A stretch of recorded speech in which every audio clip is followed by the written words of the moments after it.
Aphoristic Appendage to On Truthtelling. 301 to 350. 301. In the Western world, the policy of being deeply humanist on the domestic front and rather hawkish or militaristic on the foreign, although by no means a new phenomenon, seems to be reaching its apogee. The question seems to be, can such a state of affairs go on for very long if, as to be expected, it generates increasing tension, moral, political, and cultural, between the two sides of this policy? The answer seems to be that one or the other side must collapse, resulting in either a militarily oriented takeover of the civil part of society or a humanistic takeover of the military side. In the latter case, however, a problem still emerges in that institutions set up for the defense of society, if they ultimately renounce war, might render this society vulnerable to another type of takeover, namely, one that comes from the outside. In the case of a very powerful society, fearful of no enemies, perhaps this risk could be taken. However, it would indeed be an astounding feat for a number of reasons, not least among these being that this great society could never be certain it would keep its favored position among less powerful but unfriendly nations. 302. The most comprehensive thought is no doubt the most unwieldy and most unwelcome. It throws up and throws out all oppositions to the vanishing point. 303. At a certain point in the human cycle, things turn around. Daughters criticize mothers, sons criticize fathers, from generation to generation.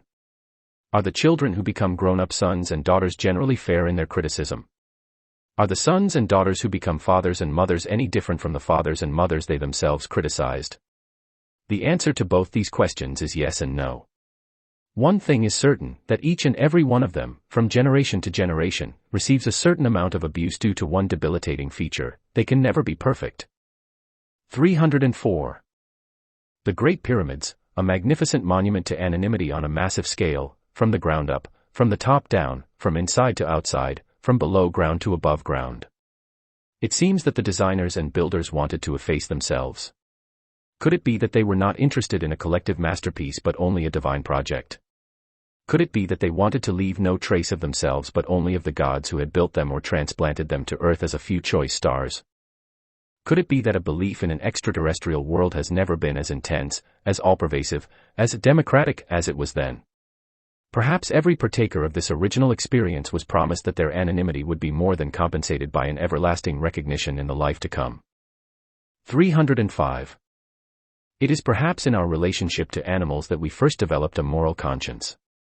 After all, it must have become increasingly evident that our extraordinary power over them, over these essentially innocent creatures that gave us all we needed and wanted, caused enormous suffering that had to be atoned for in some way. 306. Besides the pharaohs, there was a powerful priesthood in ancient Egypt. Today there are some who view Egyptologists as being more or less the same, scientists who, no less devoted to their professional well-being than to the pursuit of knowledge, presume to have answered a number of fundamental questions in their field.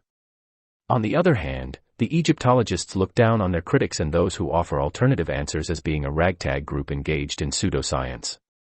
It's certain that both sides are right in their own way, which leaves only time to determine who is right and who is wrong on any particular issue. 307. The danger of becoming a public figure is that one can end up speaking less and less authentically on more and more issues. 308. Excitement, headiness, the spirit of solidarity, the conviction that one is fighting for the just cause, the wholesale belief that some outrage has been committed and needs to be addressed, all these are the main drivers of the radicalization of youthful energies and the corresponding idealistic or quasi-idealistic outlook. 309. An aphorism is an act of comprehending as far as possible while not losing sight of one's basic ignorance. 310. Both commending and condemning without restraint usually have little to do with extending understanding and a lot to do with a limited understanding. 311. Argumentation is part of pushing back the frontiers of knowledge and understanding. At the same time, it can only do so by running to excess, by claiming too much, by building its tower too high. As a consequence, it is forever requiring inspection, repair, renovation, and, indeed, when not collapsing on its own, demolition. 312. Selling illusions. What a traffic there has been in this from time immemorial. 313. The latest argument presented on a matter has a great advantage over all previous ones because it can rather convincingly pose as the final one. 314. If subjects of debate were large pots and arguments handles, the first would be covered with the second in all shapes and sizes. 315. With all its tendencies and proclivities, sex is a monster. If anyone doubts this, let them explain why it's still an issue after thousands of years while, for example, bowel movements hardly get any attention. 316. When I look up at the cold stars, I receive this cheering message: take heart. It's not the end of the world if the world comes to an end. After all, there are trillions of others. It's just that you can't see them. Cold comfort that is for the billions of people on this planet. I know what you're saying. It pertains to our concern for our own personal death. But this is precisely what each of us has to deal with. I don't say it's the only way. I only say it's my way. 317. Isn't it something of a miracle that a person from past ages can speak to us, and, speaking almost like our contemporary, inform us about what it was like to live and think in his day? 318. People can say all they want against this or that. But when it comes right down to it, the world would be a lot poorer, indeed, would be no world at all, without all these this and that's. 319. Note, Leo Tolstoy was a ferocious critic of war. He believed that it should be eradicated from the face of the earth. But when it came to writing his greatest novel, he didn't simply call it peace. No, he called it War and Peace. 320. An institution can only work on the basis of systematic thought. Herein lies the tendency or prejudice, if you will, to consider it the highest form of thought. 321. And they tell us that hurricanes and volcanoes are necessary. This is the beyond good and evil of the scientists. 322. With the stupendous technological advances in the art of war, conflict between countries increasingly takes on the look of a collective death wish. 323. Yes, it's fine to say that war has become obsolete on account of mutually assured destruction. But who will be the first to lay down their arms? Who will be the first to destroy them? Who will trust their neighbor enough to do that? For when it comes to countries, the neighbor is only as trustworthy as the person or people who happen to be in power. 324. I must confess that, when I go to a large grocery store and look around, I don't view all the people there, people of different ages, shapes, and sizes, as Walt Whitman seems to have viewed his fellow man. Walt Whitman.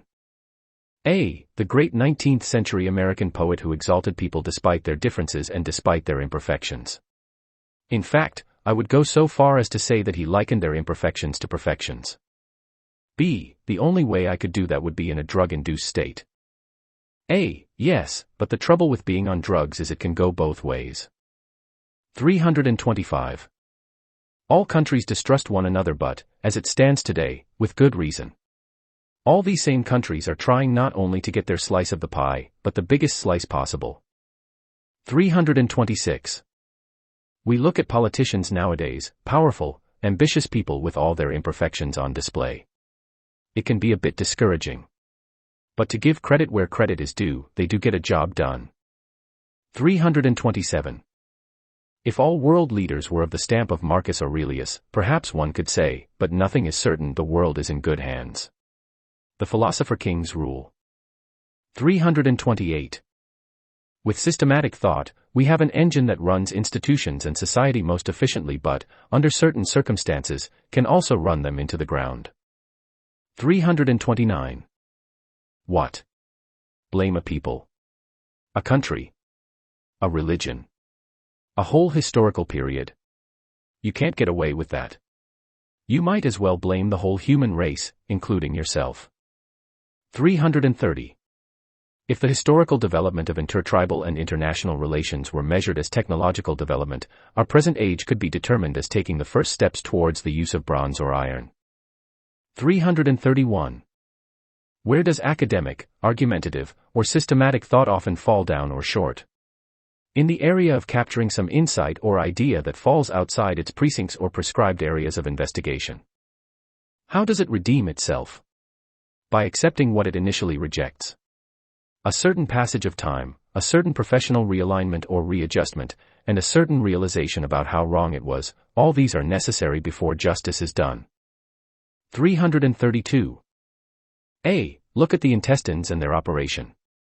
Don't they provide evidence of our blind, humble, worm-like origins? B. So what? We already know about evolution. A. I was trying to come up with a vivid image of it. It came to me while I was on the crapper. B. Yes, but do you really have to tell us about it? A. You're right. The origin of my idea and the origin of all higher life are the same, an unpleasant truth. 333. It's not that armchair critics aren't necessary. It's just that they often give the impression that, if they were in charge, the problems they speak of would instantly disappear. 334. One thing that Einstein admitted but is not generally recognized, for there are many who think knowledge is merely observation and calculation, is the immense role that the imagination plays in giving birth to scientific theories. 335. Perhaps more than ever before, commerce defines our culture. As much as this might not be the best way to go, it's difficult to have a clear idea of some other path. A radical change of attitude, character, and habits can no more be ruled out, however, than a radical change of environment. But the latter might come at such a high price that, like a huge debt that can never be paid off, it doesn't bear thinking about. 336. Yes, knowledge is wonderful, but suppose everything is infinitely complex. Then it's merely our way of comprehending as well as possible a vast array of phenomena. 337. If knowledge weren't in some sense oversimplification, it would be like an encyclopedia with more and more articles never requiring updating. 338. Even science is always simplifying, but in such a complex way that it often seems to be doing the opposite. 339. At every moment in history, there must have been at least a few people excited about being on the cutting edge of something. 340. What does Nazi Germany show us? That a whole mass of people can be led by the nose if those in power are able to intoxicate a sizable minority, sedate a majority, and, whenever or wherever they choose, intimidate, frighten, and terrorize. 341. If we could eliminate stupidity, we would do it very selectively. After all, some of it is entertaining, some creates employment for the less stupid, some offers us that extremely popular pastime of criticizing others, and, finally, we have to admit, some is in ourselves. 342. There is no greater stupidity than that which, playing itself out to be smart, proves to be disastrous. 344.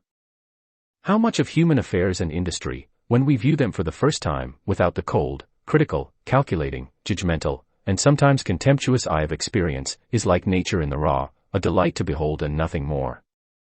344. It's almost comical. All these countries that claim to be securing the peace while armed to the teeth and within a hair's breadth of letting everything go at each other. 345. Clever person, beware your ability to make accurate predictions. For it may happen that you start making predictions that you would like to come true as if they must come true. 346. A strong woman beating a weak man, that's not a problem to accept. But a strong woman beating a strong man, well, that's something that can happen of course, but not without raising some questions. B. I won't argue with you on this. I'll just say it might fit the present situation. But what about the future? Couldn't everything be realigned? A. Of course everything could be realigned. Everything could be destroyed too. The point being it's impossible to know all the ramifications of this or anything else. B. But you seem to be taking a pessimistic view of the matter. A. How can I do otherwise without throwing away my own proper identity? 347. An argument is all about consistency and control. An aphorism is all about catching some idea on the fly and, if judged good, giving it the best possible expression. 348. If we could view every good as a gift, and not as something owed or deserved, then the bad wouldn't be eliminated, but at least it wouldn't weigh as heavily on us as it normally does. 349.